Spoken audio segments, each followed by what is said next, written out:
This is such a big one, I gotta preach on this. Everyone loves pleasure because everyone loves the Son of Man, Jesus Christ, who is God. This is so big just because of the data side of it. Son of Man, which equals 97, is the most used title of Jesus about himself. Pleasure, which equals Son of Man, is what this whole story of God is all about. It just makes sense. I mean, it's like the most important, just the word pleasure.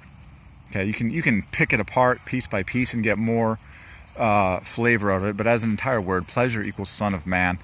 You can split it easily into those components, Son of Man, from the letters pleasure. There's a number of famous words that equal Son of Man, like beautiful, okay, and serpent, okay, because Jesus, the Son of Man, took the lowest place of all, which the serpent is symbolic of, and amazingly, that was the official final metaphor that he gave before the great John 3:16. Well, read 3:14 and 3:15. Jesus says, as Moses lifted up the serpent in the wilderness, even so must the Son of Man be lifted up, that whosoever believeth in him should not perish but have everlasting life. And then the kisser, for God so loved the world that he gave his only begotten Son, that whosoever believeth in him should not perish but have everlasting life. Okay? But all that to say, every human who has ever existed, and indeed all the creatures, love pleasure. You love pleasure. From the day that you were conceived in your mother's womb, you know. This is the real kicker. You were created as an initial seed out of two humans experiencing and feeling the highest levels of human pleasure physically that there is to feel. Apart from other things, okay, which we don't need to detail right now. But every human, except for Adam and Eve, came into existence through, of course, sexual climax, which is like maximum pleasure between two people. So you were born out of pleasure. And from the day you were conceived, you've been enjoying pleasure. And your mom was enjoying pleasure to get her nutrients, and it passed on to you. And you were born for pleasure. Adam and Eve were created in a garden called Eden, which means pleasure. And your whole life, you have enjoyed pleasure and pursued pleasure righteously. And people identify, blessings and happiness with pleasure.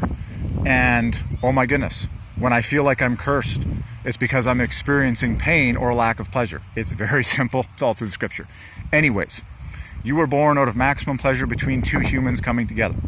You were born for pleasure. That's why you're here. Everything is for God's pleasure. So now that we've hit the ball out of the park on this word pleasure and the logical side of this word pleasure, marvel that the word pleasure equals Son of Man. And then go one layer deeper. The word serpent, which equals Son of Man, almost matches the letters pleasure perfectly. Jesus, the Son of Man, humbled himself to the very lowest place possible. Okay?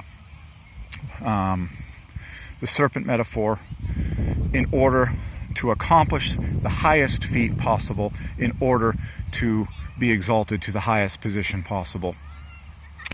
Anyways, there you go. Pleasure equals Son of Man.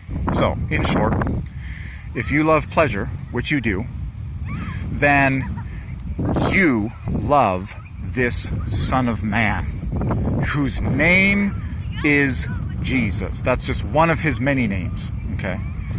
But that is who you love. If you love pleasure, then you love the Son of Man, Jesus Christ, okay? And you seek him, desire him with all your heart, he will cozy up to you. And he will start doing things for you that you didn't think were coming. But he has power to bring you pleasure and satisfaction like you never believed. Pleasure equals Son of Man.